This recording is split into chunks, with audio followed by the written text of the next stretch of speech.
Local বাসের মধ্যে cigarette খাচ্ছি।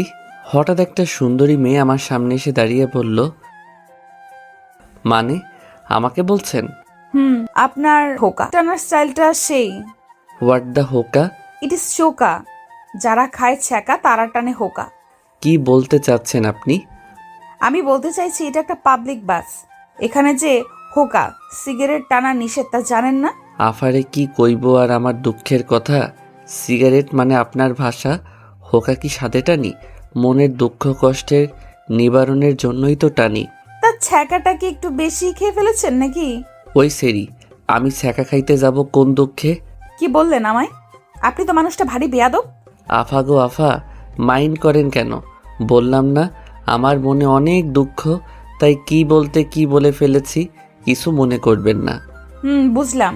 তা আপনার মনে এত কিসের কষ্ট বলা যাবে?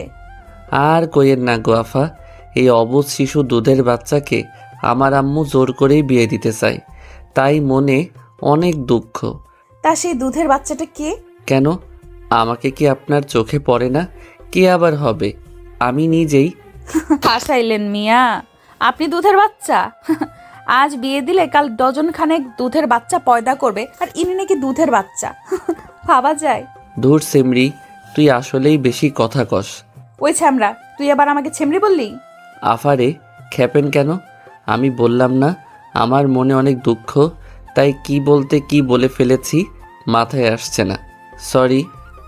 ঠিক আছে, ঠিক আছে, এখন সরে বসেন, আমি বসবো। ও মা গো, একটুখানি ভালো করে কথা বলছি দেখে এখন আমার পাশে বসবেন তাই না? জানেন আমি না এমনই, মেয়েরা আমাকে দেখলেই পটাতে শুরু করে দেয়। হাউ স্মার্ট মি, তাই না? ভাব নিয়ে কথাটা বললাম, ইংরেজিটা ঠিক বলছি কিনা সন্দেহ। জি না মিস্টার, এটা আমার সিট, আপনি আমার সিটে বসে আছেন। এই যে দেখুন টিকিট। সো এখন সরে বসেন। নো প্রবলেম, নো প্রবলেম, আসেন বসেন। ভাবটা মনে হয় বেশি নিতে গেছিলাম মেয়েটি বসার পরে। আচ্ছা, আপনি এই হোকাটা কবে থেকে টানেন? 24 বছর। আপনার বয়স কয় বছর? 24 বছর কেন? তার মানে আপনি জন্মের পরে মায়ের পেট থেকে বের হওয়ার পর থেকে হোকা টানেন? আরে আমার কথাটা তো আগে শেষ করতে দেবেন নাকি? বলেন। মানে হলো আমার জন্মের 23 বছর 11 মাস 29 দিন পরে থেকে আমি সিগারেট মানে আপনার ভাষায় হোকা টানি। তার মানে আপনি আজকেই প্রথম খাইলেন? ওই যে বললাম না আমার অনেক দুঃখ, এই দুধের বাচ্চাকে আমার আম্মু জোর করে বিয়ে দিতে চায়, তাই দুঃখ নিবারণের জন্য আমিও হোকার স্বাদটা নিয়ে নিলাম। হায় রে দুধের বাচ্চা রে, 24 বছরের বুইরা নাকি দুধের বাচ্চা। একটা কথা বলি, হুম আপনি না অনেক দুষ্টু। এ কি, আপনি আমার নিকনেম জানলেন কি করে? মানে? মানে হচ্ছে দুষ্টু আমার নিকনেম, সকলে আমাকে দুষ্টু বলেই ডাকে। মেয়েটার সাথে কথা বলতে বলতে আমার গন্তব্যস্থানে চলে আসলাম। প্রায় 2 ঘন্টা একসাথে বসে গল্প করলাম আর মেয়েটির সাথে আমি দুষ্টুমি করলাম। শুধু যে আমি এই মেয়েটার সাথে দুষ্টুমি করলাম তা কিন্তু নয়, আসলে আমি সবার সাথেই একটু দুষ্টুমি করি। বাসটা থেমে গেল, তাহলে আপনি থাকেন, আমি যাই। কই যাবেন? আরে আমার গ্রামে পৌঁছে গেছি, বাড়িতে যাব না। ও, তাইলে বাই। আমি বাসের দরজার সামনে এসে একটা কথা বলবো? জি বলেন। আপনি বলাতেই মেয়েটার চোখ মুখ হাস্যোজ্জ্বল হয়ে গেল। মনে করলো তাকে ভালো কোনো পদবি দেব, কিন্তু জি আমি কি? আপনি না খুবই একটা বাচাল টাইপের একটা মেয়ে। বলেই দিলাম দৌড়। মেয়েটা দেখলাম পিছনে থেকে বলছে, ওই আমি বাচাল না, তুই বাচাল, তোর বাপ বাচাল, তোর 14 গোষ্ঠী শুদ্ধ বাচাল, হারামজাদা। কে শোনে কার কথা। আমি দৌড়ে বাড়িতে চলে আসলাম, কিন্তু একটা জিনিসের জন্য খুব আফসোস হচ্ছে। এত সুন্দর একটা মেয়ের সাথে এতটা পথ পাড়ি দিয়ে আসলাম, আর মেয়েটার নাম ঠিকানা কিছুই জানা হলো না। বাড়িতে এসেই, কিরে বাবা, আয়শা করছিস? Good boy. শোন, কালকেই কিন্তু তোর জন্য মেয়ে দেখতে যাব। আম্মু আমি সবে আসলাম, কোথায় খাইতে দেবে তা না করে আমার বিয়ে নিয়ে পড়লে কেন? খাইতে দেবো মানে? আগে রুমে গিয়ে ফ্রেশ হয়ে আয়, তারপর খাবি। না, আগে খাবো তারপর রুমে যাব। আমার অনেক দুঃখ, তাই দুঃখের কারণে ক্ষুধা লেগে গেছে। কি কস তুই? আমি আগে জানতাম দুঃখের কারণে মানুষ খাওয়া দাওয়া ছেড়ে দেয়, আর তোর ক্ষুধা লাগছে? আম্মু শোন, দুষ্টুমি সবার সাথে করলেও আমার সাথে করতে আসিস না, কারণ ভুলে যাস না, তুই যদি দুষ্টু হোস তাহলে আমিও দুষ্টুর মা। ক্ষুধা লাগছে, এখন খাইয়ে দাও। খাবার টেবিলে। আম্মু, আমার বিয়েতে মামা থাকবে না তাই কি কখনো হয়? আচ্ছা আম্মু, মামা কোথায় যেন থাকে? ওই কানাডা। কি মামা কানা? কি বলো, আগে তো জানতাম না যে মামা কানা।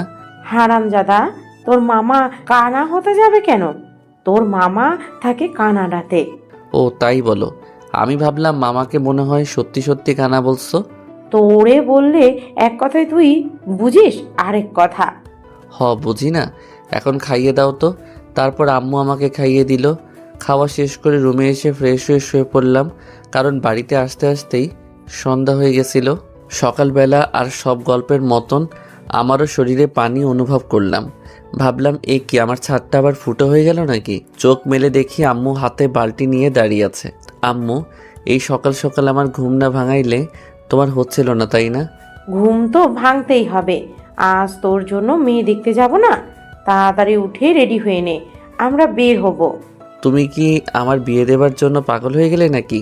এই ভোরবেলা কেউ পাত্রী দেখতে যায় নাকি? ভোর পারলি কোথায় তুই? ঘড়ির দিকে তাকিয়ে দেখ কত বাজে। 9:30 বেজে উঠলো, আর উনি বলছেন এখন নাকি ভোরবেলা। আরে তাই তো। ধুর, তাহলে একটু আগে ডেকে দিবে না? আপনি হলেন লাট সাহেব, এত সকালে কি আর আপনার ঘুম ভাঙে? হারামজাদা, সেই কখন থেকে ডাকছি, ওঠার কোনো নামই নাই। আর উনি বলছেন তাকে নাকি ডাকি নাই। তাড়াতাড়ি উঠে ফ্রেশ হয়ে নে। তুমি না আমার সাথে কেমনভাবে কথা বলো?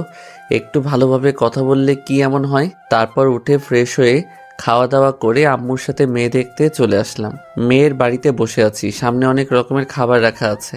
তার মধ্যে আমি একটা সিঙ্গারা হাতে নিয়ে খাইতে খাইতে মেয়ের মাকে বললাম, আন্টি, সিঙ্গারের ভিতরে যে পেঁয়াজগুলো দিয়েছেন ওগুলো গোল করে না কেটে যদি 3 কোণ করে কাটতেন তাহলে আরও সুস্বাদু লাগতো, আর অন্যরকম একটা টেস্ট চলে আসতো এর ভিতর।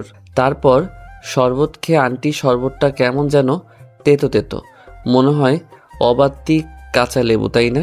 তবে এই শরবতের মধ্যে একটু গুড়ের সাথে চিনি বেশি করে মিশিয়ে দিলে ভালো হতো, খাইতে সেই লাগতো।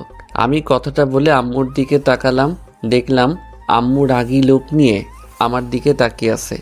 আর মেয়ের মা তো আমার কথা শুনে পুরাই আবুল হয়ে গেছে।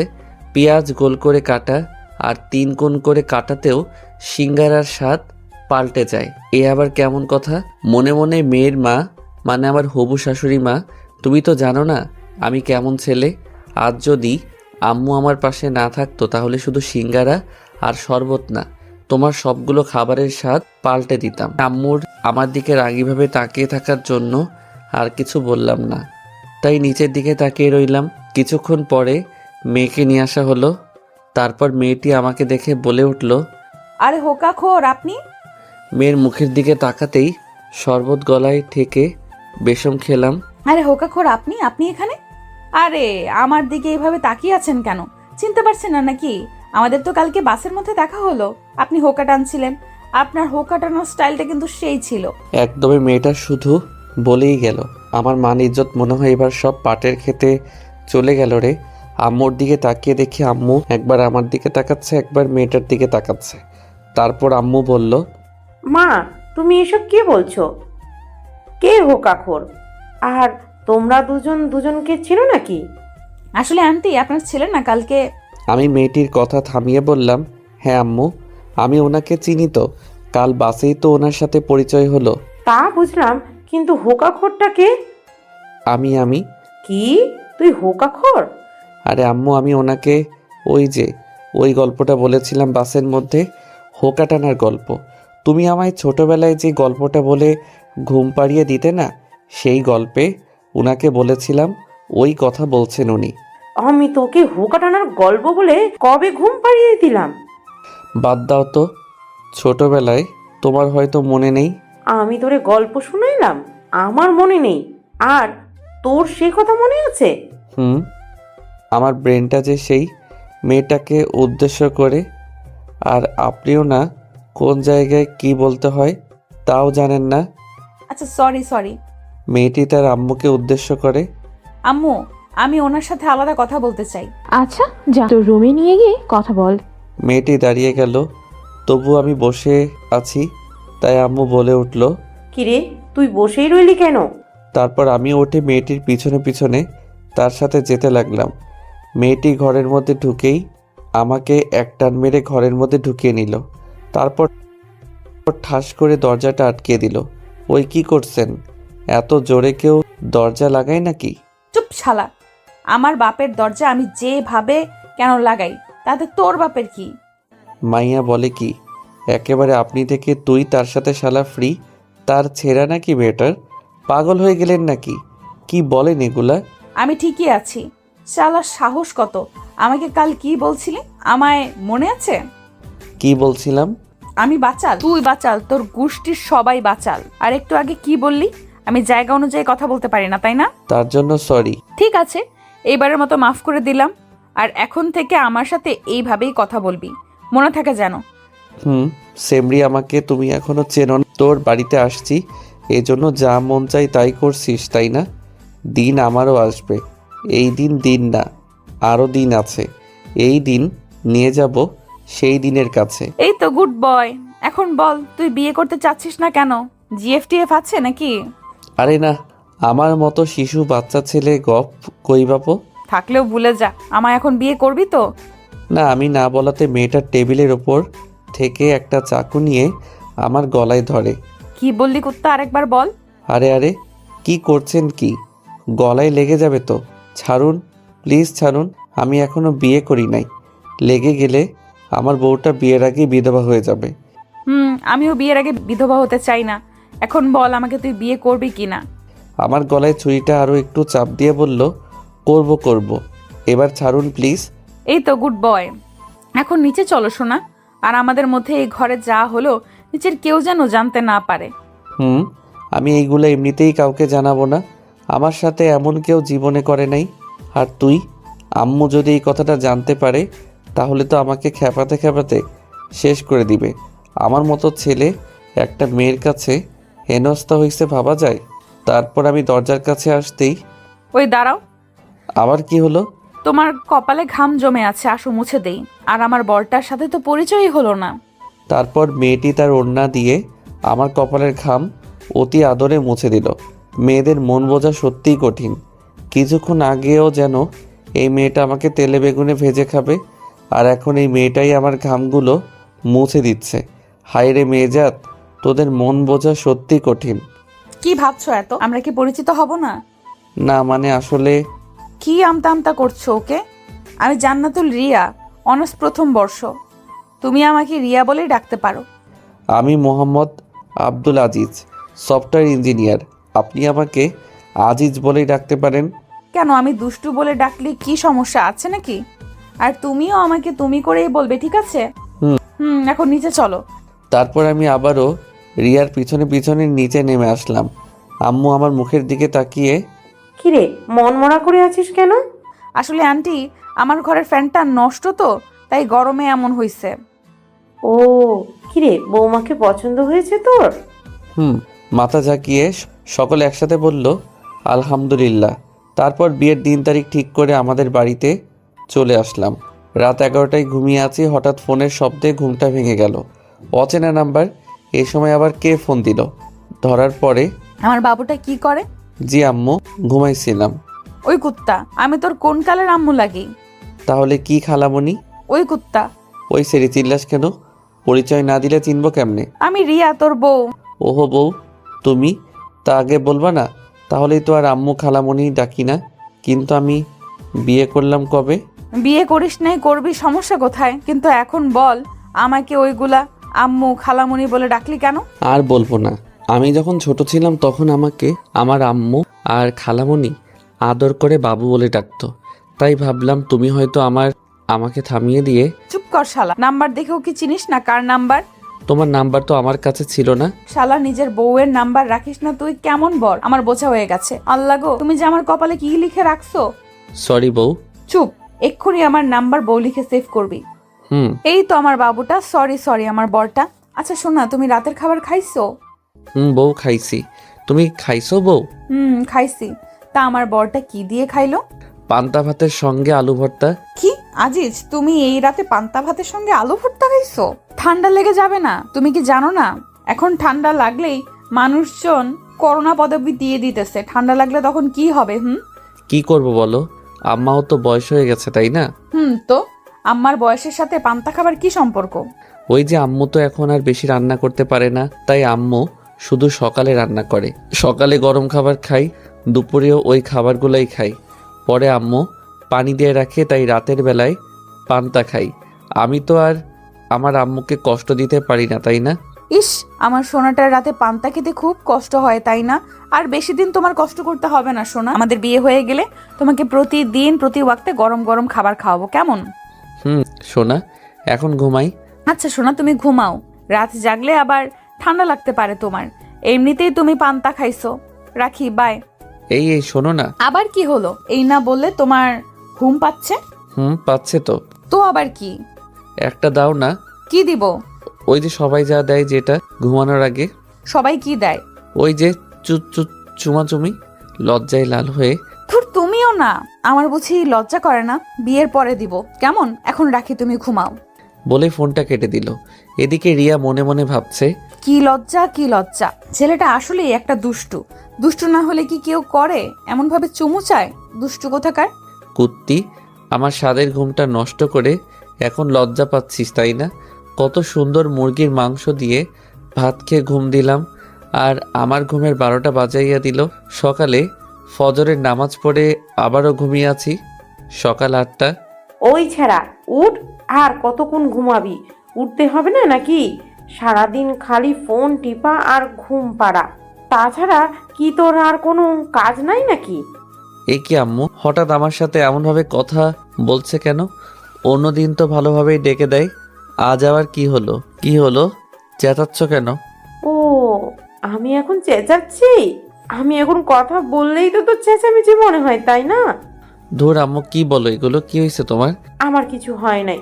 টেবিলের উপর খাবার রাখা আছে, ফ্রেশ হয়ে তাড়াতাড়ি খেয়ে নে। বলেই আম্মু চলে গেল। বুঝি না বাপু, এদের কখন কি হয়। ধুর, ভাল লাগে না। তারপর উঠে ফ্রেশ হয়ে নিচে খেতে চলে আসলাম। আম্মু, খাইয়ে দাও। তোর কি হাত নাই নাকি? নিজে খাইতে পারছিস না? প্লেটের নিচে খাবার রাখা আছে, খেয়ে নে। মনে হয় খুবই রেগে আছেন আমার মা জননী, তাই আর তাকে কিছু বললাম না, নইলে অবস্থা অন্যরকম হতে পারে। খাবারের প্লেটটা সরাতেই আমার চোখ কপাল উঠে গেল। সুন্দরভাবে খাবারগুলো সাজানো আছে, পেঁয়াজ, কাঁচামরিচ, আলু ভর্তা আর পান্তা ভাত। আম্মু, এগুলো কে খাবে? কেন বাবা, তুই? তোর তো রাতে পান্তা খেতে কষ্ট হয় তাই না? তাই আমি ভাবলাম সারাদিন পান্তা ভাত খাবি আর রাতে না হয় গরম খাইলি। তুই তো আবার আমাকেও কষ্ট দিতে চাস নে। কি আইডিয়াটা কেমন হলো বল? কাল রাতে আমি রিয়াকে যা যা বলেছি সেগুলো আম্মু কিভাবে জানলো? তাই তো বলি, আম্মু আমার সাথে এমন করে কথা বলছে কেন? আমি কখন তোমাকে এগুলো বললাম আম্মু? পিছনে থেকে কেউ একজন। আম্মুকে বলেন নাই, তবে আমাকে তো বলছেন। আমি পিছনে তাকিয়ে দেখি রিয়া দাঁড়িয়ে আছে। এই মেয়ে এত সকালে আমাদের বাড়িতে কি করে? রিয়া, তুমি এত সকালে আমাদের বাড়িতে? আমি তোমার কথা রাতে বিশ্বাস করে ভাবলাম এখন থেকে যখন সময় পাই তখনই আম্মুকে এসে হেল্প করব। আর পরে আম্মুর কাছ থেকে জানতে পারলাম তুমি রাতে আমাকে যা যা বলেছো সবগুলাই মিথ্যা। শালা চিটার। কি বলো? আম্মু আছে তো। আর আম্মু, আমি পান্তা খাইতে পারবো না। কি বললো? তুমি খাইতে পারবে না তাই না? দাঁড়াও, আমি তোমাকে খাইয়ে দিতেছি। খাইয়ে দিতে হবে না তোমাকে, আমি খাবোই না। কি বললি? তুই খাবি না তাই না? ছুরি আনবো? আম্মু গো। আম্মু আমার কথা শুনে মুখে একটা ভেঙচি কেটে চলে গেল, আর আমি পড়ে রইলাম এই ঝগড়ুটে মেয়ের কাছে। রিয়া আমার কাছে এসে বসে। দেখি দেখি, হা করো সোনা। বাচ্চাদের মতো। না না, আমি খাবো না। তুই হা করবি নাকি ছুরিটা গলায় ধরবো? তুই পচা, তোমার কাছে আমি খাবো না। পচা মেয়ে, যাও বলছি যাও, বাচ্চাদের মতো করে। কুত্তা, আমি কিন্তু এবার সত্যি সত্যি রেগে যাচ্ছি। রিয়ার চিৎকারে ভয় পেয়ে সঙ্গে সঙ্গে হা করে ফেললাম, আর রিয়া আমার মুখের মধ্যে পান্তা ভাতের সঙ্গে আলু ভর্তা মাখিয়ে খাইয়ে দিতে লাগলো। উফ ভাই, সেই সুস্বাদু খাবার। খাওয়া শেষ করে আমি আমার রুমের মধ্যে এসে বসে আছি, আর রিয়া আম্মুর সাথে কি যেন কথা বলছে। কিছুক্ষণ পরে রিয়া আমার রুমের মধ্যে প্রবেশ করলো। তারপর চলো কোথায় যাব? বাইরে ঘুরতে বের হব আমরা। কিন্তু কোথায় যাব সেটা তো বলবে নাকি? গেলেই দেখতে পারবে। আমি আর কথা বাড়ালাম না, আম্মুকে বলে রিয়ার সাথে বেরিয়ে পড়লাম একটা রিক্সা নিয়ে। কিছু সময় পরে রিক্সাটা একটা রেস্টুরেন্টের সামনে থামলো। তারপর ভিতরে ঢুকে যা হলো আর যা দেখলাম তার জন্যে মোটেও প্রস্তুত ছিলাম না। হবু বউয়ের সাথে ঘুরতে বেরিয়েছি। হবু বউ আমাকে নিয়ে একটা রেস্টুরেন্টের মধ্যে প্রবেশ করলো। রেস্টুরেন্টের মধ্যে ঢুকতেই একদল মেয়ে আমাদের সামনে এক প্রকার দৌড়ে চলে আসলো। শালার মেয়েগুলাও না দেখতে এক একটা, উফ। তাদের মধ্যে একটা মেয়ে আমার বউকে মানে হবু বউকে উদ্দেশ্য করে বলল, দোস্ত মালটা কে রে? উফ, দেখতে তো সেই। হ্যাঁ রে দোস্ত, সেই মাল তো দেখতে একদম আখের মতো, চিকন হলেও ভেতরে মনে হয় রসে ভরা, মনে হচ্ছে আখের মতো, এখনই চিবিয়ে খেয়ে ফেলি। আল্লাহ গো, এ আমি কাদের তলে পড়লাম? এরা কি আমাকে ইফটিজিং করতেছে? ধুর, ভয় পাই নাকি আমি হলাম পুরুষ মানুষ। পুরুষ মানুষ কি ভয় পাই নাকি মেয়েগুলোর কথা শুনে?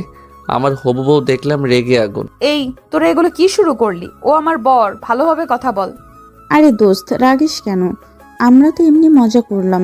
তুই তো আমাদের বললি তোর হবু বরের সাথে আমাদের পরিচয় করিয়ে দিবি, তাই আমরাও দুলাভাইয়ের সাথে একটু মজা করলাম। দুলাভাই, আপনি কি রাগ করলেন? আমি মেয়েটির গালে একটা টিপ্পনি মেরে মুচকি হাসি দিয়ে, ধুর, শালিরা কি যে বলো না তোমরা, না আসলে এক একটা শালিদের কথায় কি রাগ করা যায়? আপনি কি আমাদেরকে গালি দিতেছেন ভাইয়া? দেখো দেখো, শালিগুলো বলে কি, আমি তোমাদের গালি দিতে যাব কেন? এটা তো আমাদের সম্পর্কের নাম। ওই, তুমি এখন চুপ করবে? থার্ড মেয়েগুলোকে উদ্দেশ্য করে, তোদের সাথে ওর পরিচয় করিয়ে দেই। ওর নাম আজিজ, পুরো নাম মোহাম্মদ আজিজ। আর আজিজ এরা হলো। মেয়েগুলো রিয়াকে থামিয়ে দিয়ে, থাক দোস্ত, তোর পরিচয় করিয়ে দিতে হবে না, দুলা ভাইয়ের সাথে আমরা এমনিতেই পরিচয় করে নিচ্ছি।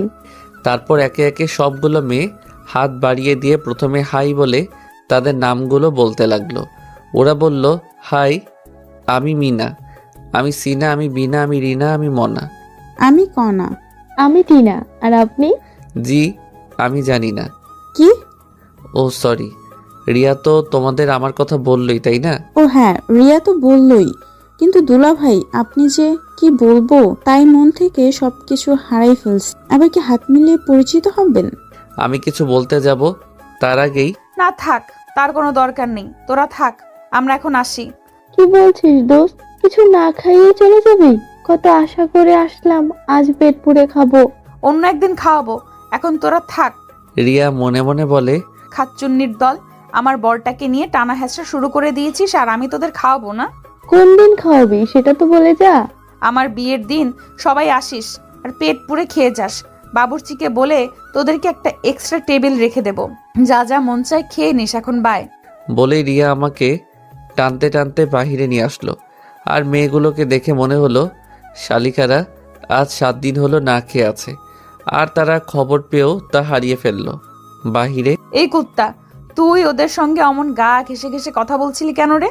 নাকি তোর চরিত্রই এমন? শালা লুজ ক্যারেক্টার। কাদো কাদো কণ্ঠে, সি সি সি সি, রিয়া সি, তুমি আমাকে এই কথাটা বলতে পারলে? আমাকে এত বড় অপবাদ দেওয়ার আগে তোমার একবারও কথাটা মুখে আটকালো না?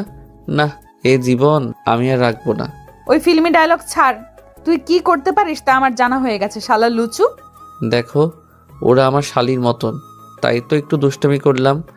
আর ওরা যে আমাকে আখ বলল, আবার আমাকে চিবিয়ে খেয়ে ফেলতে চাইলো, কই তখন তো কিছু বললে না ওদের? ও, যত দোষ নন্দ ঘোষ, তাই না? ঠিক আছে, এবারের মতো মাফ করে দিলাম। এরপর থেকে কোনো মেয়ের দিকে তাকালে না চোখ তুলে নিব। এই মনে মনে, হয় তোর বাপের দেওয়া যৌতুকের চোখ তো, তাই না, যে চাইলি আর তুলে নিলে? কিছু বললে? কই না, না কিছু তো বলি নাই। যা বললাম মনে থাকবে তো? হ্যাঁ থাকবে। এই তো গুড বয়। এখন চলো আমরা ফুচকা খাবো। এই না, না আমি ফুচকা খাইতে পারবো না। কেন, সমস্যা কি? খাইতে পারবে না কেন? তুমি ফেসবুকে ওই পোস্টটা দেখো নাই?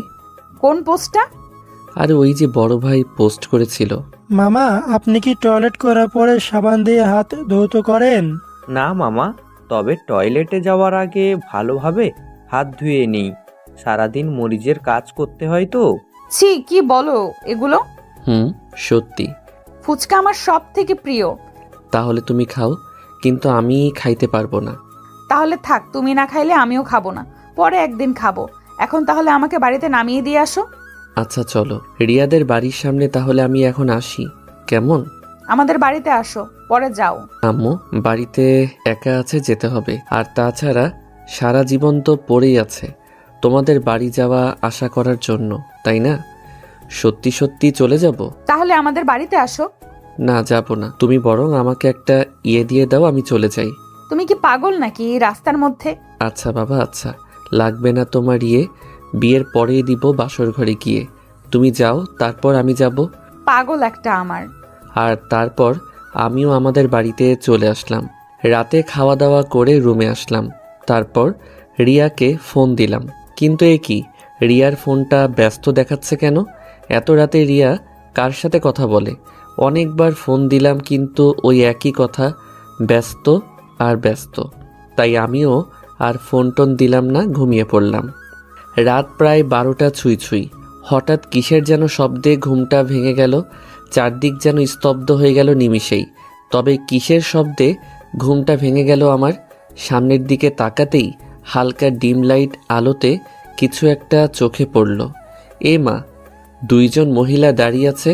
আমার রুমে 2জন মহিলা কিভাবে থাকতে পারে? এ বাড়িতে তো শুধু আমি আর আম্মু ছাড়া আর কেউ থাকে না। তাহলে আমি যা ভাবছি তাহলে কি তাই? ভূত নাকি? ভয়ে কিছু বলতেও পারছি না। কিছুক্ষণ পরে দেখতে পেলাম ঘরটা লাল, নীল, বেগুনি আরও অনেক রঙে রাঙিয়ে উঠল। ও মা গো, তাহলে কি এটা ভূত পেতনিদের গায়ের রং? না, আমি মরতে চাই না এই ভূতদের হাতে। কিছু একটা আমাকে করতেই হবে, কিন্তু কি করব? পাইছি। তাই শরীরে যতটা সম্ভব শক্তি আনা যায় সব শক্তি এক জায়গায় করে দিলাম। এক চিৎকার, ও মা গো, ভূত ভূত ভূত, বাঁচাও মা গো, বাঁচাও, মেরে ফেললো আমায়, বাঁচাও, কেউ বাঁচাও। আমার চিৎকার শুনে ঘরটা এমনি এমনি আলোকময় হয়ে উঠল, মানে এর বাল্বটা জ্বলে উঠল। আর কে যেন দৌড়িয়ে এসে আমার মুখটা চেপে ধরল আর বলতে লাগলো, happy birthday to you, happy birthday to you, happy birthday to you, happy birthday to you my dear জান, হ্যাপি বার্থডে টু ইউ। আমি তো শালাই অবাক। ঘরটার চারিদিকে তাকিয়ে দেখি পুরো ঘরটা সুন্দরভাবে সাজানো।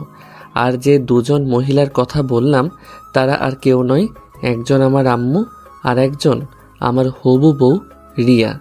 আজকে আমার জন্মদিন আর আমারই মনে ছিল না, কিন্তু রিয়া কিভাবে জানলো যে আজ আমার জন্মদিন? আর এই প্ল্যানটাই বা কার? কি আজিজ, কেমন সারপ্রাইজ দিলাম বলো? রাখো তোমাদের সারপ্রাইজ। আমি কতটা ভয় পেয়ে গেছিলাম সেটা জানো? কানে ধরে। আমার শোনাটা ভয় পেয়ে গেছে, সরি জানু। আরে আরে, কি করছো? সরি বলতে হবে না। আমিও অনেক খুশি হয়েছি, কিন্তু এত কিছু কখন করলে আর কিভাবে করলে? আমি আর আম্মু মিলে প্ল্যান করেছি। সকালে তোমাকে খাওয়ানোর পরে তুমি যখন তোমার রুমে চলে গেলে তখন আম্মু আমাকে বলল কাল নাকি তোমার জন্মদিন। তারপর সকালের ঘটনা। মা, কি বুঝলে আমার ছেলেটা কেমন? আম্মু ভালোই, তবে অনেকটা দুষ্টু। মা, আমার ছেলেটা দুষ্টু হলেও ওর মনটা অনেক ভালো। কারোর কখনো ক্ষতিও দেখতে পারে না, গরিব দুঃখীদের সাহায্য করতে চেষ্টা করে ওর যতটুকু সাধ্য আছে। তাই সবার খুশিতে ও খুশি, আর সব সময় সবাইকে আনন্দ দেবার চেষ্টা করে। আম্মু জানি সেটা, আমি প্রথম দিনই বুঝতে পেরেছি ওকে দেখে। তারপরও মা, আমার এই বজ্জাত ফাজিল ছেলেকে একমাত্র তুমিই ঠিক করতে পারবে। দোয়া করবেন আম্মু। কালকে তুমি সকাল সকাল রেডি হয়ে আমাদের বাড়িতে আবার আসবে মা, কেমন? অনেক কিছু রান্না করতে হবে। কেন আম্মু, কোনো অনুষ্ঠান নাকি? কিসের অনুষ্ঠান? সে কি, ফাজিলটা তোমাকে কিছু বলে নাই? না তো। কালকে তো ফাজিলটার জন্মদিন, আর তোমাকে বলবেই বা কেমনে? ওর জন্মদিন কবে ওর নিজেরই মনে থাকে না, তাই হয়তো বলে নাই। তাহলে একটা প্ল্যান করবেন আম্মু। কি প্ল্যান? তারপর আম্মুকে সব কিছু বুঝিয়ে বলি, তারপর কি কি কিনতে হবে সেগুলো বলি, তারপর তোমাকে আমি বাইরে বেড়াতে নিয়ে যাই, আর সেই ফাঁকে আম্মু সব কিছু গুছিয়ে রাখেন। আমাকে না জানিয়ে এত কিছু করে ফেললে? তোকে বলতে যাব কেন রে, আমার বৌমা থাকতে। ও, এখন আমার থেকে এই পেতনিটা তোমার আপন হয়ে গেল, তাই না? আম্মু দেখছেন, আপনার ছেলে আমাকে পেতনি বলছে। ওই ফাজিল, আমার মেয়েটাকে একদম পেতনি বলবি না। হুম। ওকে ওকে, আমরা আর আজকের এই দিনে ঝগড়া না করি। কেকটা তো কাটতে হবে নাকি? আয় তোরা। তারপর আমি, আম্মু আর রিয়া মিলে কেকটা কাটলাম। আম্মুকে প্রথমে আমি খাইয়ে দিলাম, তারপর রিয়াকে খাইয়ে দিলাম, তারপর তারা দুজন আমাকে খাইয়ে দিল। রিয়া তো প্রথমে খাইয়ে দেবার আগে আমার পুরো মুখ কেক দিয়ে মাখিয়ে দিল।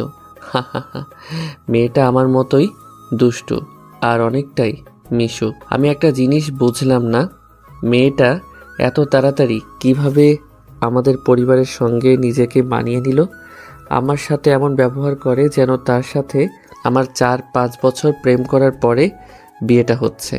অনেক আনন্দ করলাম তিনজন মিলে। তারপর আম্মু আমি তাহলে এখন আসি, কেমন? রিয়ার কথা শুনে মনটা খুব খারাপ হয়ে গেল। তুমি কি পাগল হয়ে গেলে নাকি মা? এত রাতে বাড়িতে কিভাবে যাবে? কিন্তু কোনো কিন্তু নয়, তুমি আমার সাথে আসো। মা মেয়ে আজ দুজন একসাথে ঘুমাবো। আসো। মুচকি হাসি। ঠিক আছে আম্মু, চলুন। তারপর রিয়া আম্মুর সাথে আম্মুর রুমে চলে গেল, আর আমি পড়ে রইলাম আমার রুমে। আমিও শুয়ে পড়লাম, কিন্তু কিছুতেই ঘুম আসছে না। বিয়ের আগেই যদি বউ আমাদের বাড়িতে থাকে তাহলে কি ঘুম আসে বলুন? খুব করে ইচ্ছা করছে রিয়ার সাথে ছাদে বসে ওই খোলা আকাশটা দেখি আর গল্প করি। রিয়াকে কি SMS দিব যাতে ছাদে আসে? যেই ভাবা সেই কাজ, দিলাম SMS। বউ কি করো? সঙ্গে সঙ্গে রিপ্লাই, আমার বরটার কথা ভাবি। আমার বর এত দুষ্টু কেন? তাহলে কি দুষ্টুমি ছেড়ে দিব? না, কখনোই না। এইভাবেই সারা জীবন আমার সাথে দুষ্টুমি করে যাবে। কি পারবে না? খুব পারবো। ঘুমাবে না? ঘুম তো আসছে না, কি করব? তাহলে শুধু শুয়ে থাকো, ঘুমাতে হবে না। ছাদে আসবে? ওই খোলা আকাশ দেখি দুজন একসঙ্গে আর গল্প করতাম আমাদের ভবিষ্যৎ নিয়ে। আমারও তো যেতে মন চাচ্ছে, কিন্তু আম্মু। আম্মু ঘুমাই নাই? ঘুমাইছে তো। তাহলে আসো, আমি ছাদে বসে আছি। কিন্তু আরে কোনো কিন্তু নয়, আসো তো, আমি তোমার জন্য অপেক্ষা করছি। ঠিক আছে আসছি, দাঁড়াও তুমি। রাত 2:30 ছাদে বসে বসে রিয়ার জন্য অপেক্ষা করছি। মেয়েটাকে সেই কখন আসতে বললাম, কিন্তু তার আসার কোনো নামই নেই। এইদিকে তো এত রাত, তার উপর আবার ছাদ। একা একা ভয় লাগে না বলুন? না, কি করব, এখন ফোনটাও ঘরে ফেলে আসছি, নইলে ফোন করে জানা যেত আসতে এত দেরি হচ্ছে কেন। এতক্ষণের অবসান ঘটিয়ে কেউ একজন তার নরম কোমল মসৃণ হাত আমার কাঁধের উপর রাখলো। পিছনের দিকে না তাকিয়েই আমি বললাম, এতক্ষণে আসলে রিয়া? সেই কখন থেকে একা একা বসে আছি। আমার কি ভয় ডর বলতে কিছু নাই নাকি? পিছনে থেকে, আমি তোর মা, একা একা যদি ভয় লাগে তাহলে এত রাতে ছাদে বসে বসে কি করিস? পিছনের দিকে তাকিয়ে দেখি, এই মা, এ তো সত্যিই আমার আম্মু। আম্মু এখানে কি করে? আর রিয়াই বা আসলো না কেন? ধুর, ভাল লাগে না। আম্মু তুমি এখানে এত রাতে কি করো? আমি। তুই কি করছিস এই আধার রাতে ছাদের উপর? ভালো লাগছিল না আর ঘুমও আসছিল না, তাই ছাদে এসে বসে আছি। ডাহা মিথ্যে কথা। কিন্তু তুমি এখানে আসলে কেন? রিয়া তো একা একা ভয় পাবে রুমের মধ্যে। রিয়া রুমে নেই, ওর আব্বু আর ভাইয়া নিয়ে গেছে রিয়াকে। রিয়ার আম্মু নাকি অনেক অসুস্থ। কি বলো? কখন নিয়ে গেলেন? 20 মিনিট হবে। রিয়ার আম্মু অসুস্থ সেটা আমাকে একবারও জানানোর প্রয়োজন মনে করলো না, তার আগে চলে গেল রিয়া। তোকে অনেকবার ফোন দিয়েছিল মেয়েটা, কিন্তু তুই ধরলি না। তাই আমি রিয়াকে বললাম ও হয়তো ঘুমিয়ে গেছে, তুমি তাড়াতাড়ি তোমার মায়ের কাছে যাও। আমি সকালে আজিজকে নিয়ে তোমাদের ওখানে যাব। আর রিয়া যাবার কিছুক্ষণ পরে আবার আমাকে ফোন দিয়ে জানালো তুই নাকি ছাদে একা একা বসে আছিস, তাই আমি তোকে নিতে এলাম। ও শালার শাশুড়ি অসুস্থ হবার আর টাইম পেল না। যেই ভাবলাম তার মেয়ের সাথে একটু সুখ দুঃখের আলাপ করব, অমনি তার অসুস্থ হতে হবে। এখনই এমন জানি না বিয়ের পরে যখন বাচ্চা কাচ্চা নেবার প্ল্যান করব তখন কি হবে। এত কি ভাবিস, চল তাড়াতাড়ি ঘুমাবি, কাল আবার সকালে রিয়ার আম্মুকে দেখতে যেতে হবে। বাচ্চাদের মতো হামদার করে। তবে আম্মু, আমার মাথাটা না অনেক ব্যথা করছে। আমি আজ তোমার রুমে শুবো তোমার কোলেতে, আর তুমি আমার মাথায় হাত বুলিয়ে দিবে। মুচকি এসে আচ্ছা ঠিক আছে, এবার তো চল। তারপর আম্মুর সাথে আম্মুর রুমে চলে আসলাম। আমি আম্মুর কোলে মাথা রেখে শুয়ে আছি, আর আম্মু আমার মাথায় হাত বুলিয়ে দিচ্ছে। আম্মুর কোলে শুয়ে থাকতে থাকতে কখন যে ঘুমিয়ে গিয়েছি সেই খেয়ালই নেই। সকালে আম্মুর কোরআন তেলাওয়াত শুনে ঘুম ভাঙল। আমার আম্মু প্রতিদিন সকালে কোরআন তেলাওয়াত করেন। তারপর কি রে, বসে আছিস যে? যা রুমে গিয়ে উজু করে এসে আগে নামাজ আদায় করে নে। আম্মু। তারপর নিজের রুমে এসে নামাজ পড়ে নিলাম। তারপর আম্মু কিছু টুকিটাকি বাড়ির কাজ করে নিল, আর আমরা সকালের খাবার খেয়ে রিয়াদের বাড়ির দিকে রওনা হলাম। সকাল 9টা। রিয়াদের বাড়ির এই সামনে দাঁড়িয়ে আছি। কলিং বেল দিতেই দরজাটা খুলে গেল। সামনে রিয়া দাঁড়িয়ে আছে। আম্মু আসেন, ভেতরে আসেন। আমাকে ভিতরে আসতে বলবে না, শুধু আম্মুই ভিতরে যাবেন? তাহলে আমি কি আবার চলে যাব? তোমাকে কে চলে যেতে বললো? আমি কি একবারও বলেছি তুমি চলে যাও? তা বলনি, কিন্তু ভিতরেও তো একবারও আসতে বললেন আমাকে, শুধু আম্মুকেই বললে। দেখেছেন আম্মু, আপনার ছেলে কতটা হিংসুটে, আপনাকেও হিংসা করছে। তোরা আবারও শুরু করলি? তোদের দেখছি সাপ বেজির সম্পর্ক, দেখা হলেই ঝগড়া করিস। আমি ভাবছি সারা জীবন তোরা একসাথে থাকবি কি করে। আম্মু, এটাকে বলে ভালোবাসা। ও তুমি বুঝবে না, তাই না রিয়া? আমার কথা শুনে মনে হলো মেয়েটা লজ্জা পেয়েছে। মরে যাই মরে যাই, কি লজ্জা কি লজ্জা। তুই আর ভালো হইলি না। রিয়া মা, চল তো, তোর আম্মুর রুমে নিয়ে চল আমাকে। আম্মু আসেন, আর আপনিও আসেন। চলেন। তারপর রিয়ার আম্মু আব্বুর রুমে চলে আসলাম, আর দেখলাম একটা সেরি মানে আমার শাশুমা চিত হয়ে শুয়ে আছেন। আসসালামু আলাইকুম আপা, এখন কেমন আছেন? রিয়ার আম্মু আমাদের দিকে তাকিয়ে ওয়ালাইকুম আসসালাম আপা, এখন ভালো। পুরো কথা বলতে না দিয়ে আমি দৌড়ে শাশুমার কাছে গিয়ে, আম্মা, আম্মা গো, আপনার কি হয়েছে আম্মা? একবার শুধু বলেন আম্মা, আপনার এই অবস্থার জন্য কে দায়ী আম্মা? আপনার এমন হাল আমার দেখতে হবে আমার এই চোখ দুটো দিয়ে, তা আমি মানতে পারছি না গো আম্মা। এটা দেখার আগে আমার চোখ অন্ধ হলো না কেন গো আম্মা?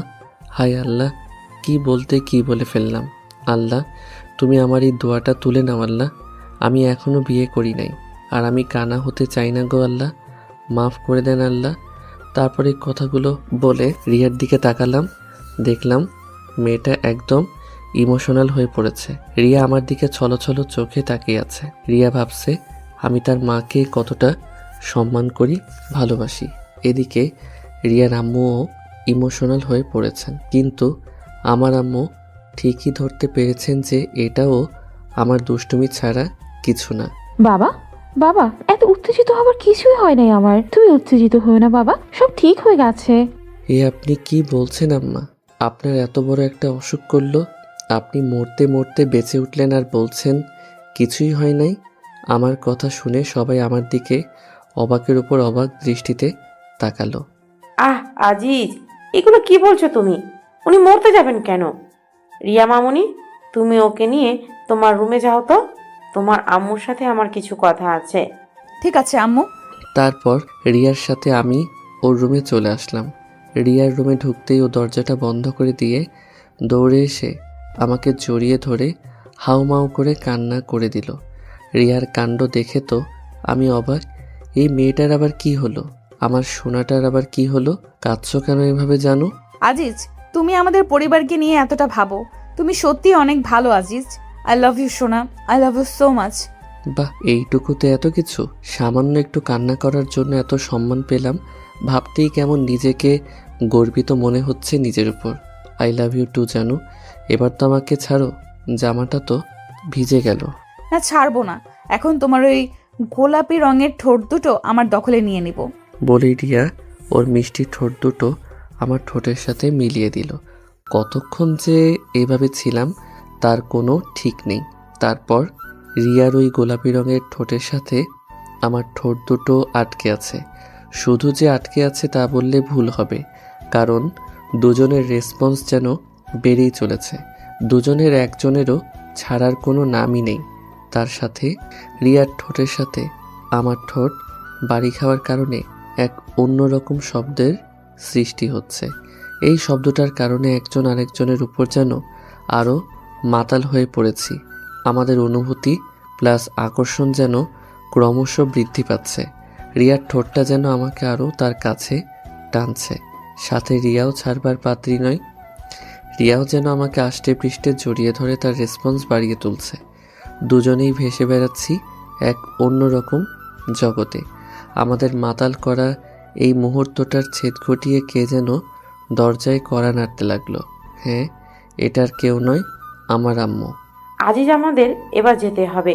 তুই তাড়াতাড়ি আয়, আমি রিয়ার আমার ঘরে তোর জন্য অপেক্ষা করছি। আম্মুর ডাকে যেন দুজনের হুঁশ ফিরল। তারপর আমরা একজন আরেকজনকে এক ঝটকায় ছেড়ে দিয়ে ছিটকে দুজন ঘরের দুদিকে চলে গেলাম। রিয়া সোজা তার বিছানার উপর গিয়ে বালিশের মধ্যে মুখ লুকিয়ে ফেলল, আর আমি দরজার সামনে গিয়ে আবার কি যেন মনে হলো তাই, আম্মু তুমি একটু অপেক্ষা করো, আমি আসছি বলে আবার বিছানার কাছে রিয়ার সামনে এসে দাঁড়ালেন। তারপর একটা হাত রিয়ার কাঁধের উপর রেখে রিয়ার কাঁধে হাত রাখতেই ও যেন কেঁপে উঠল, আর আমি ওর নাম ধরে ডাকতেই ও লাফ দিয়ে উঠে আমাকে আষ্টে পৃষ্ঠে জড়িয়ে ধরে আমার বুকের মধ্যে মুখ লুকিয়ে ফেলল। বুঝতে আর বাকি রইল না যে মেয়েটা প্রচুর পরিমাণে লজ্জা পেয়েছে। আমি রিয়ার মাথার উপর আমার হাত রেখে ওর ঘন কালো চুলগুলোর মধ্যে আমার আঙুলগুলো বলাতে বলাতে বললাম, রিয়া, এই রিয়া, কি হলো? মেয়েটা যেন কিছুই বলছে না, একদম নিশ্চুপ। হয়তো আগের ওই কাজটা করার জন্য অনেকটা লজ্জা পেয়েছে। আমি আবারও বললাম, আমার বউটা বুঝি লজ্জা পেয়েছে? এবার শুধু মাথাটা ঝাঁকিয়ে বলল, অনেকটা। বাহ, আমার জগরুটে বউটা দেখি লজ্জাও পায়। তার একবার হবে নাকি বউ? তোমার ঠোঁট দুটো কিন্তু সেই পরিমাণের মিষ্টি। যা দুষ্টু, সারাদিন শুধু দুষ্টুমি না, আমার বুঝি লজ্জা করে না? এত লজ্জা কোথা থেকে পাও শুনি? আর লজ্জা পেতে হবে না, যা হবার তা তো হয়ে গেছে।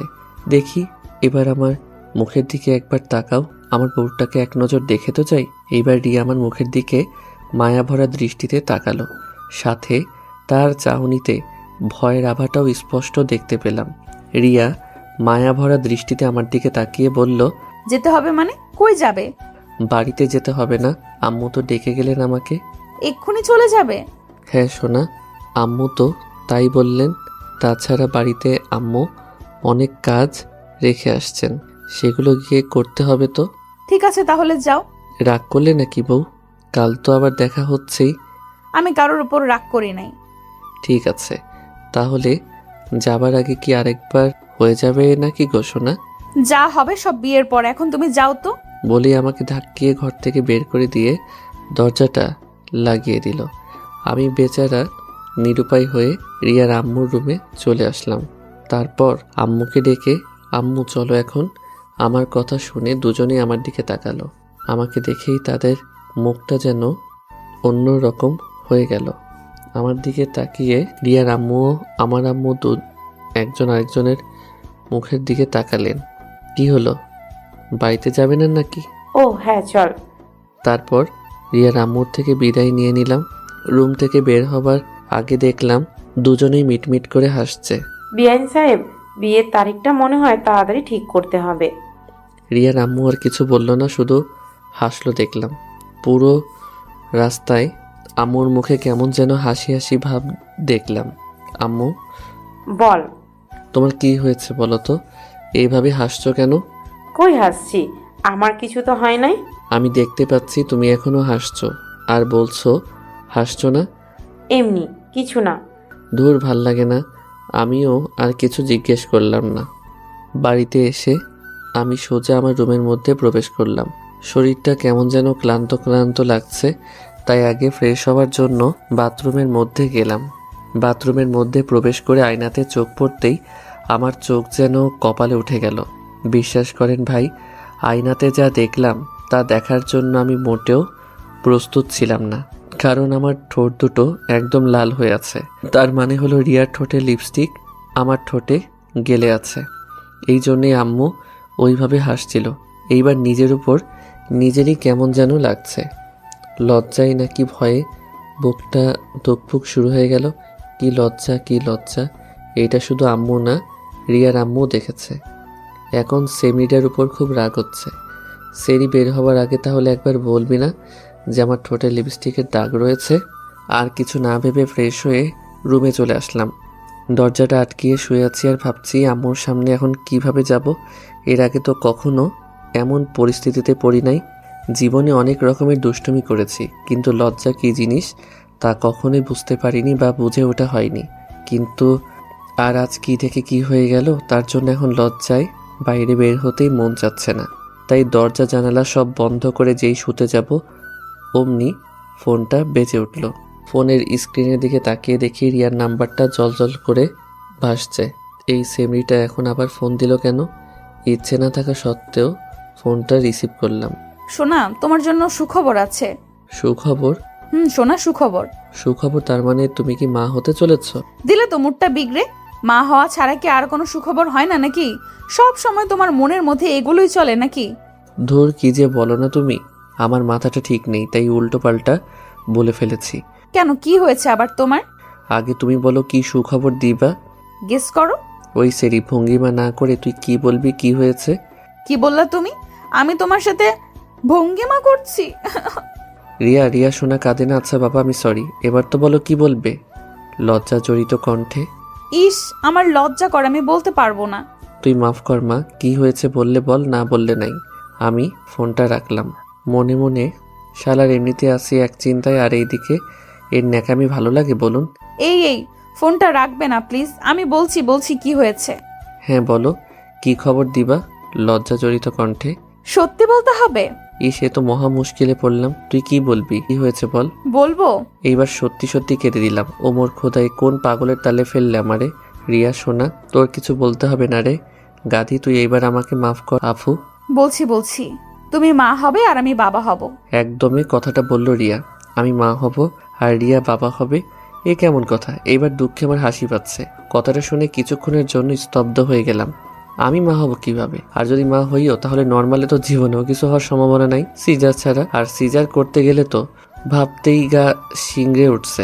রিয়া গো, ও রিয়া সোনা, তুমি এগুলো কি বলছো? আমি মা হব মানে? ও সরি, খুব এক্সাইটেড মুডে ছিলাম তো, তাই উল্টো করে বলে ফেলেছি। আসলে আমি বলতে চাইছি আমি মা হব আর তুমি বাবা। উফ, এইবার যেন প্রাণটা এলো। এখন নিজেকে পুরুষ মানুষ লাগছে, কিন্তু তারপরও খটকা একটা রয়েই গেল। আমাদের তো এখনো বিয়েই হয় নাই, আর তার সাথে আমাদের এখনো ফিজিক্যালি কোনো কিছু হয় নাই। তাহলে আমি বাবা কেমনে হব? তুমি এগুলো কি বলছো রিয়া? আমি বাবা কেমনে হব? আমাদের তো এখনো বিয়েই হলো না। এখন না হলে কি হবে?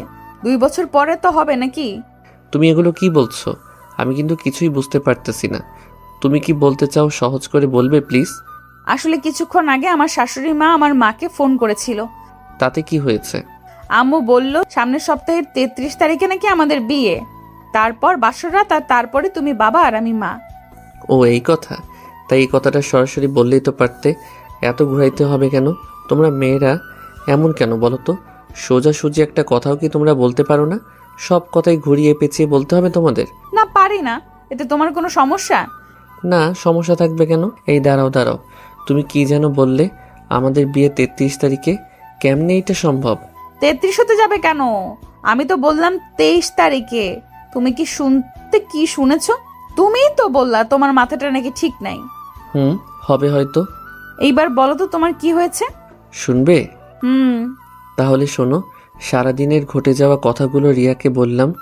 আমার কথা শুনে মেয়েটার তো যাই অবস্থা। কি বলছো তুমি? সব দোষ তোমার ওই ঠোঁট দুটোর, যত সব। চুপ করো, উনি মনে হয় ধোয়া তুলসী পাতা। আর এই জন্য তো বলি এত তাড়াতাড়ি আমাদের বিয়ের তারিখ ঠিক করলো কেন? এখন আমি কি করব? এক বিষয় কিন্তু ভালোই হলো, তাই না গো? রাখ তোর ভালো। আমার ইজ্জতের ফালুদা বানিয়ে এখন বলছিস ভালো হইল?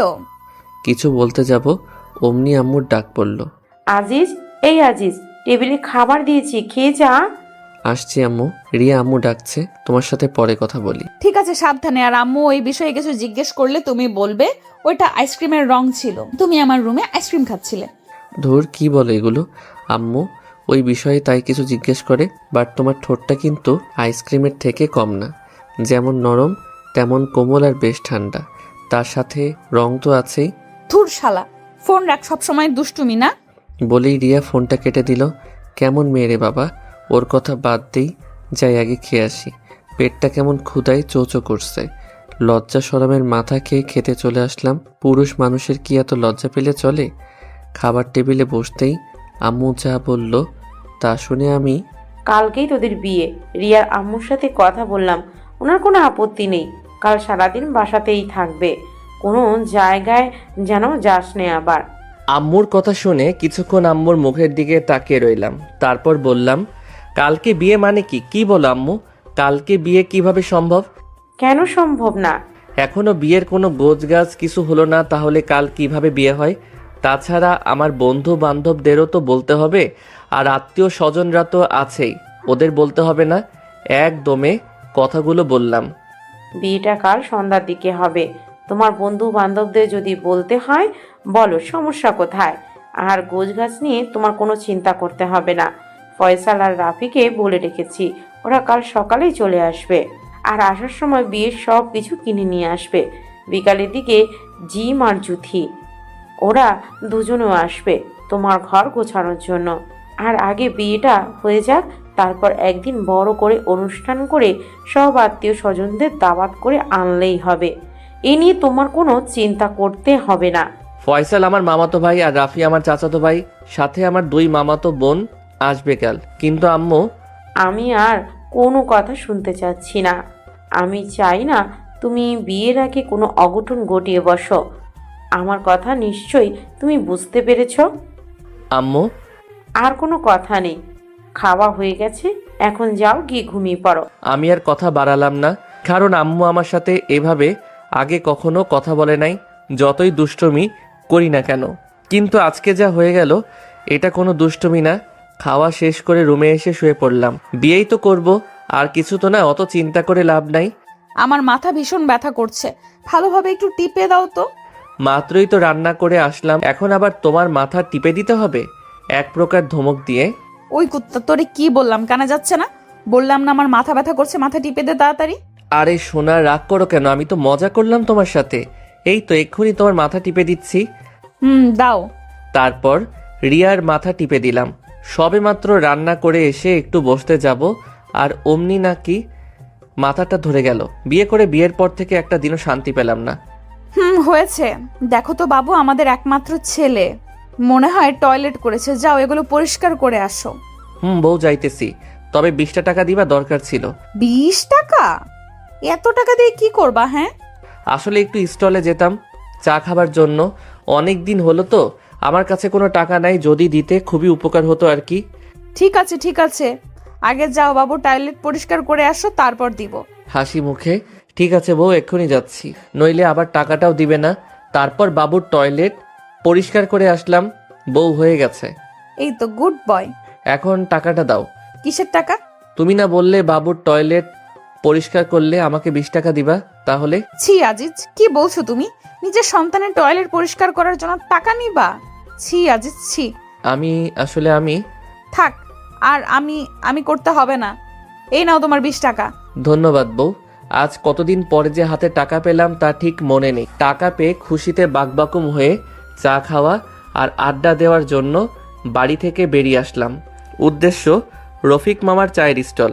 বাহিরে বের হতেই দেখি একটা ছেলে তার আম্মুকে বলছে, আম্মু, আমি দুধ খাবো না আম্মু, দুধ খেলে আমার বমি বমি পাই। কি দুধ খাবি না, ডিম খাবি না, খাবিটা কি? হ্যাঁ, তুই কি ওই আজিজের মতো রোগা চেঙ্কু হতে চাস নাকি? দেখিস না আজিজের বউ আজিজকে কেমন ধমকের উপর রাখে। আজ যদি আজিজ একটু স্বাস্থ্যবান হতো, তাহলে কি ওর বউ ওকে ধমকাতে পারতো? তুইও কি চাস তোর বিয়ের পর তোর বউ তোকে এমন ধমকের উপর রাখুক? না আম্মু। তাহলে আজিজের মতো না হতে হলে কি করতে হবে? দুধ ডিম খেতে হবে। এই তো গুড বয়। আম্মু, আমি দুধ ডিম খাই, তাহলে আমার বউ আমাকে বকবে না তো? আজিজ ভাইয়া বউ দে ভাবে বকে। না বাবা বকবে না। এই যে গুঁড়ো দুধ কিনে নিয়ে যাচ্ছি, এটা বাড়িতে নিয়ে গিয়েই খেতে হবে কিন্তু। ঠিক আছে আম্মু। আম্মু, হাতে তালুতে একটু দুধ দাও না, তেতে তেতে খাই। তাদের মা ছেলের কথাগুলো শুনে মনে হলো আমার বুকের বাঁ পাশে হৃদয়টা গড়তে গড়তে ডান পাশে চলে আসছে। এই ব্যথাটা আর সহ্য করতে পারলাম না। বুকের ভিতরে চিনচিন ব্যথাটা বাড়তে লাগলো। না, এর প্রতিশোধ আমাকে নিতেই হবে। তাই তাদের সামনে গিয়ে দাঁড়ালাম। আমাকে দেখে এই ছেলেটা, আম্মু দেখো, যে ভাইয়াটা প্রতিদিন তোর বইয়ের সাথে মাল খাই না, সে ভাইয়াটা। ভাইয়া ভাইয়া, একটা অটোগ্রাফ দিন না, আসুন আমরা একটা সেলফি তুলি। এতক্ষণ যা হলো তা মুখ বুজে সহ্য করা গেল, কিন্তু এই কথাটা নিতে পারলাম না। আমি একটু চিকন বলে কি সবাই আমাকে নিয়ে উপহাস করবে নাকি? বউ আমাকে দিয়ে রান্না করাবে, টয়লেট পরিষ্কার করবে নাকি? ঘরের বউ কথায় কথায় বকবে, ঝাড়ির উপর রাখবে নাকি? বউ বকলে এক কথা, কিন্তু বাহিরের লোক, তাও আবার একটা পিচ্ছি। না, আর নিতে পারলাম না। জোরে একটা চিৎকার করে ছেলে ও ছেলের মাকে দিলাম একটা একটা করে, আর বলতে লাগলাম, না না না, তোদেরকে আমি ছাড়বো না। দিলাম মা ও ছেলেকে আচ্ছা মতো। ছেলের নাকের উপর মেরে নাকটা ফাটিয়ে দিলাম। ছেলের মা তা দেখে আমার চুলের মুঠো ধরে আগালে এগালে ওগালে দিতে লাগলো। হঠাৎ চোখের উপর মনে হয় রক্ত পড়তে লাগলো। রক্তটা মুছে চোখটা খুলে তাকিয়ে যা দেখলাম, বিশ্বাস করেন ভাই, তা দেখার জন্য আমি মোটেও প্রস্তুত ছিলাম না। চোখটা খুলে তাকিয়ে দেখি মা আর ওই ছেলেটা নেই। আমার সামনে দাঁড়িয়ে আছে রাফি আর ফয়সাল, আমার চাচাতো ভাই ও মামাতো ভাই। ফয়সালের নাক দিয়ে সমানে রক্ত পড়ছে, আর রাফির হাতটা বেঁকা হয়ে আছে। আমি এগুলো দেখে তাদের দিকে করুণ দৃষ্টিতে তাকিয়ে বললাম, রাফি ভাই তোরা, আর আমি এখানে কেন? আর তোদের এমন অবস্থা কেন? সালা হারামজাদা, এতক্ষণ থাবড়েয়া সালা, এখন বলছিস আমাদের এমন অবস্থা কেন? ফয়সাল, সম্মান দিয়ে কথা বলো। আমি তোমার থেকে 9 বছরের বড়, সে কথা কি মনে আছে? তোর সম্মানের মায়েরে বাপ, আমাদের কি অবস্থা করেছিস সেটা একবার চোখ খুলে ভালোভাবে তাকিয়ে দেখ। দেখ ভাই, আমি তো আর এগুলো ইচ্ছে করে করিনি, তাই না? রাগ তোর ইচ্ছে, শালার ইচ্ছা। তোর জীবনে বিয়ে হবে না, আর বিয়ে হলেও জীবনে সুখ কি জিনিস চোখে দেখবি না? তোর বউ তোকে দিয়ে কাপড় কাচাবে, বাসন মাজাবে, ঘর ঝাড়ু দেওয়াবে, টয়লেট পরিষ্কার করাবে, বাচ্চা কাচ্চা হলে তাদের তেনা কাঁথা ধোয়াবে। তোর বউ তোকে দিয়ে পা টেপাবে, পা টেপায় একটু এদিক সেদিক হলে উষ্টা মেরে ফেলে দেবে। না না না, আর বলিস না ভাই, তোদের কথা তোরা ফিরিয়ে নে ভাই। আমি এত কিছু যে সহ্য করতে পারবো না। প্লিজ ভাই, তোরা আমার ধর্মের ভাই। না না, তোরা আমার মামাতো চাচাতো ভাই, ফিরিয়ে নে ভাই, প্লিজ প্লিজ। আচ্ছা যা, ফিরিয়ে নিলাম। এখন গুনে গুনে 15,000 টাকা দে। কি? তোদের বদদোয়ার দাম 15,000 টাকা? ভাই, তোরা একটা বদদোয়ার দোকান খুললেই তো পারিস, এতদিনে কোটিপতি হয়ে যেতি। বড্ড টাকা হতে যাবে কেন? তোর বিয়ের যে জিনিসগুলো কিনে আনলাম সেটা টাকা দে। তুই যে কিপটে, তুই দিবি বড্ড টাকা? হাসলাম। ও এই কথা, যা টাকা দিবনে, বাকি রইল বিয়ের 15 দিন পরে নিস। হালখাতা করবো না, টাকার সাথে বিরিয়ানি ফ্রি। কি ভাইয়া, সত্যি সত্যি কি আমাদের বিরিয়ানিও খাওয়াবা? ভাইয়া, সত্যি সত্যি খাওয়াবো। মনে মনে শালা খানেওয়ানার দল, এতক্ষণ যা তা বলে গালি দিতেছিল ও, আর খাওয়ার কথা শুনে তুই থেকে তুমি হয়ে গেলাম। আর আমি তো জানি আম্মু তোদেরকে এসব কেনার জন্য টাকা দিয়েছে। আমার সাথে চালাকি করো না বাচ্চা ধনেরা, তোমাদের জালে তোমাদেরকেই ফাঁসালাম। ধন্যবাদ ভাইয়া, এইগুলো নাও, আর তাড়াতাড়ি ফ্রেশ হয়ে রেডি হয়ে নাও। বড় আম্মুর অর্ডার, সে কখন আমাদেরকে পাঠিয়েছে আর তোমার পাত্তাই নেই। ফুপুমণি, যখন তখন আসতে পারে, তাড়াতাড়ি রেডি হও, আমাদের আবার বেরোতে হবে। তোরা যা, তোরাও রেডি হ, আমি আসছি। তারপর ওরা চলে গেল, আর আমি ফ্লোরের উপর বসে গভীর ধ্যানে আচ্ছন্ন হলাম। তাহলে আমার সাথে যা যা ঘটলো সবই স্বপ্ন ছিল। উফ, খুব বাঁচা বেঁচে গেছি। কিন্তু বিয়ের পরে কি ওইসব সত্যি সত্যি হবে নাকি আমার সাথে? না, ভাবতেই গা কেমন কাটা দিয়ে উঠছে। সব কিছু কেমন মাথার উপর দিয়ে যাচ্ছে, আর কিছুই যেন ভাবতে পারছি না। ভাবনার ছেদকে ভেদ করে আম্মুর ডাক শুনতে পেলাম। কিরে আজিজ, তোর কি হলো? রিয়ার আম্মু ফোন দিয়েছিল, আমাদের তাড়াতাড়ি যেতে বলেছে। এই তো আম্মু, প্রায় শেষের দিকে, তোমরা 5 মিনিট দাঁড়াও, আমি 20 মিনিটে আসছি। তাড়াতাড়ি আয়। এই তো আম্মু, হয়ে গেছে। রেডি হয়ে রুম থেকে বেরিয়ে দেখি 2টা পেতনি আমার সামনে দাঁড়িয়ে আছে। আমার 2টা মামাতো বোন, জিম আর জ্যোতি। কিরে পেতনি, তোরা কখন আসলি? ওই কুত্তা, তুই আবার আমাদের পেতনি বলছিস? তোরা যে হারে মেকআপ করিস, তোদের পেতনি বলবো না তো মিস ডায়না বলবো নাকি? ফুপি, দেখেছো তোমার ছেলে আবার আমাদের পিছে লেগেছে। আজ তোর বিয়ে, আজকের দিনেও কি মেয়েদেরকে শান্তি দিবি না নাকি? আজ অন্তত চুপ থাক। এখন সবাই চলে যাওয়া যাক। চলো সবাই। তারপর সবাই বের হয়ে গেলাম, উদ্দেশ্য রিয়াদের বাড়িতে। আর কি জন্য তাদের বাড়িতে যাওয়া তা নিশ্চয়ই সবার অজানা না। রিয়াদের বাড়িতে ঢুকতে একদল মেয়ে এসে আমাদের পথ আগলে দাঁড়ালো, আর তারপর যা হলো তা হলো। আর সব বিয়ে বাড়িতে যা হয় তাই হলো। তার বললাম না, ওগুলো পুরনো হয়ে গেছে। ছোটোখাটো আয়োজন ছাড়াই আমাদের বিয়েটা হয়ে গেল। তারপর অনেক নিয়মকানুন মেনে রিয়াকে নিয়ে চলে আসলাম আমাদের বাড়িতে। রাত 9:30। ছাদে একা একা বসে আছি আর ভাবছি আগামী দিনগুলো কেমন হতে চলেছে। সব কি কাল রাতের স্বপ্নের মতো হবে, নাকি মেয়েটা আমাকে অনেক ভালোবাসবে? না, কাল রাতের কথা মনে পড়লেই আবেগে চোখ দিয়ে আদা ছটাক নোনা পানি বেরিয়ে পড়ল। মাথার উপর যেন স্পষ্ট আকাশ দেখতে পাচ্ছি। ওহ, আকাশ তো সবসময় মাথার উপরেই থাকে। কিছুক্ষণ পরে কারো ডাকে হুঁশ ফিরল। কিরে ভাইয়া, একা একা এখানে কি করলি শুন? তোর জন্য বিড়ালটা সেই কখন থেকে বসে আছে। ফাইজলামো করিস আমার সাথে? বিড়াল আমার জন্য বসে থাকবে কেন? আরে গাধারাম, এ বিড়াল সে বিড়াল না, এই বিড়াল হলো। থাক, আপনাকে আর পাটনামো করতে হবে না, আমি বুঝে গেছি আপনি কি বলতে চাচ্ছেন। তাহলে যাও, বিড়ালটা মারো আর রাজ্যটা জয় করো। ভাইরে, আমারও তো মন চাচ্ছে যে বিড়ালটা মারি, কিন্তু বিড়াল মারার পরে যে আমি শেষ হয়ে যাবো রে ভাই। ভাইয়া তুমি দুর্বল নাকি? জোর নাই ওইখানে? বললাম কি আর ও বুঝলো কি? এমনি কি বলে আজকালকার পোলাপান হওয়ার পরে থেকে এক একটা পিস হয়। আমি ভাবছি পা টেপা বাসন মাজা টয়লেট পরিষ্কার করার কথা, আর ও খাড়ায় কতদূর চলে গেছে। আগে যখন আমরাও ওগুলোর বিজ্ঞাপন দেখতাম তখন ভাবতাম বেলুনের বিজ্ঞাপন, আর এখনকার পোলাপান প্যান্থারের নাম শুনলে চিতাবাঘ মনে করে না, অন্য কিছু মনে করে। হাই রে যুগ, এদের সকলকে এক একটা নোবেল দেওয়া উচিত। আমি ওর দিকে রাগীভাবে তাকাতেই ও দৌড়ে চলে গেল। বাসর ঘরে বসে আছে রিয়া। আমি ধীরে ধীরে এগোতে লাগলাম বাসর ঘরের দিকে। বিড়ালটা মারলে আমার খেলা শেষ, সব রাজত্ব চলে যাবে রিয়ার কাছে। যেই আমি কোনো কিছুতেই ভয় পেতাম না, সেই আমি যেন ভয়ে ভয়ে 1 পা 2 পা করে এগুচ্ছি বাসর ঘরের দিকে। বারবার শুধু রাতের স্বপ্নটার কথা মনে হচ্ছে।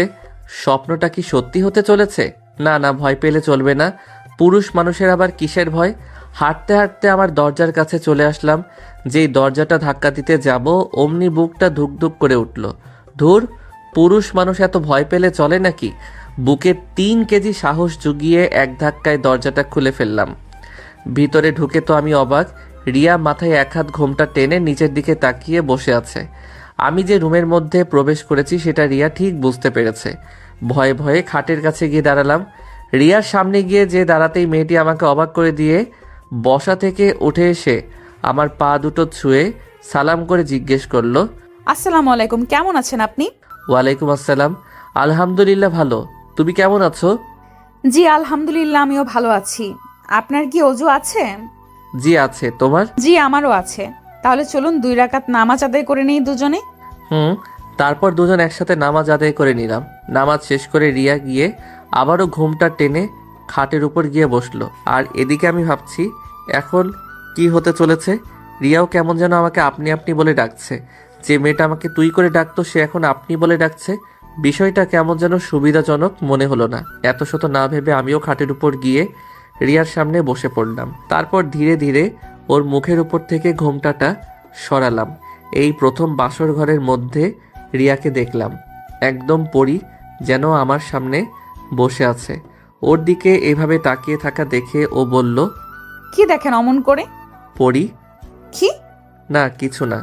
আচ্ছা, তুমি আমাকে আপনি আপনি বলে ডাকছো কেন? আপনি তো আমার স্বামী। ভাবি বলেছেন স্বামীকে নাকি আপনি বলে ডাকতে হয়। তা তোমার ভাবি কি তোমার ভাইয়াকে আপনি বলে ডাকেন? কই না তো, ভাবি তো ভাইয়াকে তুমি বলেই ডাকে। তাহলে তুমি কেন আপনি বলে ডাকছো? তাই তো। আমরা এই বিষয়ে আর কথা না বলি, চলো বিড়াল মারার কাজটা সেরে ফেলি। চলো। আমি রিয়াকে আর কিছু বলতে না দিয়ে ওর চুলে নাক ঘষতে শুরু করলাম। নাক ডুবিয়ে ওর চুলের সুবাস নিলাম খানিকক্ষণ। ও বারবার কেঁপে উঠছিল। ওর পিঠের দিকে ঘাড়ের মাঝ বরাবর চুমু খেলাম। ওর হাতের ভাঁজে নিজের হাতটি রেখে ওর লজ্জাত্মক শিহরণ আমাকে মাতাল করে তুলছিল। ওর সারা শরীরে পাগলের মতো করে ভালোবাসার পরশ এঁকে দিতে লাগলাম। পরে ওকে কোলে তুলে নিলাম। পাগলিটা লজ্জায় একেবারে লাল হয়ে গেছে। ওকে বিছানার উপর আস্তে করে শুইয়ে দিলাম। ওর চোখের দিকে তাকালাম, যেখানে লেখা ছিল, তুমি আমাকে সুখের শেষ ঠিকানাটা দেখিয়ে দিলে। আমিও আস্তে করে ওর কানের কাছে মুখ নিয়ে বললাম, আমি তোমায় নিয়ে একটা সুখের সাগর পাড়ি দিতে যাচ্ছি, যাবে আমার সাথে? ও শুধু আমার দিকে তাকিয়ে একটু মুচকি হাসলো। পরে ওর হাতের ভাঁজের মাঝে আমার হাতটা আটকে রেখে বিছানায় চেপে ধরলাম। কপালে ভালোবাসার একটা পরশ এঁকে দিলাম। ও শুধু মুখটা উপরে তুলে কিস করতে চাইছিল। পরে ওর গলায় একটা চুমু খেয়ে দুজনে চলে গেলাম। স্বামী আর স্ত্রীর সবচেয়ে ঘনিষ্ঠ সম্পর্কের মাঝে। সেই সুখের রাজ্যে যাওয়ার সময় কখন যে রিয়ার হাতটা ছেড়ে দিছি আমার খেয়াল নেই। ও তার 2 হাত দিয়ে আষ্টে পৃষ্ঠে জড়িয়ে ধরে কিস করছিল আর চোখ দিয়ে রিয়ার পানি পড়ছিল। আমি জানি যে এটা যেমন ওর কষ্টের তেমন আনন্দেরও। আমার পিঠের কয়েকটা জায়গায় ওর বড় নখগুলো দিয়ে আছড়ে দিয়েছিল তখন। তাতে কি ওর ভালোবাসার কাছে সামান্য নখের আঁচড় কিছু না। পরে আমি ওর উপর শুয়ে আছি, দুজনের কারো গায়ে কাপড় নেই। এক অজানা সুখের সাগর থেকে যেন দুজন ঘুরে আসলাম। 5 বছর পর আমাদের একটা ফুটফুটে মেয়ে হয়েছে। ওর নাম রেখেছি আলিয়া। মেয়েটা খুব ঝোঁকডুটে, একদম ওর আম্মুর মতো। দুষ্টু বটে, ঠিক আমার মতো। যেমন দুষ্টুমি করে ঠিক তেমনই ঝগড়া করে। তবে আমার সাথে অতটা ঝগড়া করে না, রিয়ার সাথে বেশি সময় ঝগড়া করে। মা মেয়ের ঝগড়া দেখিয়া সেই লেভেলের হাসি, একদম প্রাণ খুলে হাসি। আম্মু আমুতি তোলো। দেখছিস না কি করছি?